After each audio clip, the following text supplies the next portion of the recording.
I'm telling everybody to go to Rumble. I can't wait because I know it's coming. I know that YouTube's coming. They've already come for me a couple of times, and the fact that I'm hanging, have they? Oh my gosh! Well, you're a doctor. People on my show, physicians, where we were discussing pros and cons of of a medication that begins with an I and another medication that begins with a chloral.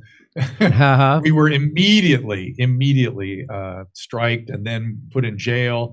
And then defunded and have been defunded ever since. And they take your money. That's what they did to Russell Brand, right? Wow. They took his money. He was accused of something way worse. Yeah, and they took his money. But same penalty. I don't know if you noticed, not one civil suit came from that, and not one criminal prosecution. But they were not looking into it said. Not one criminal charge. We didn't even find out who the people are who made those charges. They're all anonymous. And also, no one gives a shit anymore. Mysteriously, apparently, no one cares anymore. I did his show, and people got very upset about it. I'm like, since when are we all judge and jury? Since bots were invented.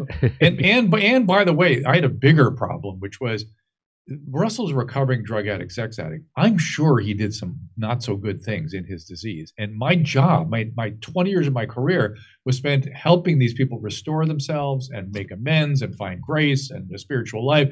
And if I then say, oh, you're condemned forever from something you did while you were out on drugs, that would be complete hypocrisy on my part.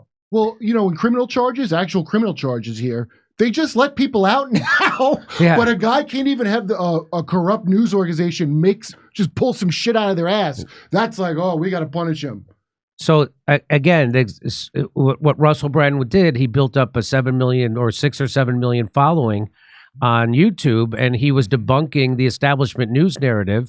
And either they have to discredit you, which is what they did to Russell Brand, and defund you, which is what they did, or they have to start disappearing people, and that's a lot harder.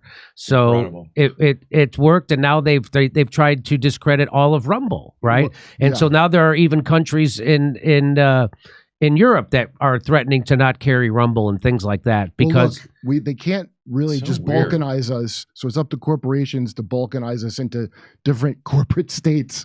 Yes. So you have to emigrate to the land of Rumble eventually. It's just so weird that in this country that these words come out of our mouth like, oh well, here we just speak freely. We got to go somewhere else than here. That is an insane notice it. It's called neuro-linguistic programming. It says it's a pseudoscience, but yet they seem to use it a lot. Hey, come see us do a live stand-up show. We'll be in Bend, Oregon, Portland, Seattle, Philadelphia, Avenel, New Jersey, Boston, Palm Springs, Stockholm, Amsterdam, Rotterdam, Berlin, and London. We're adding a second show in London. The first show sold out. See you there.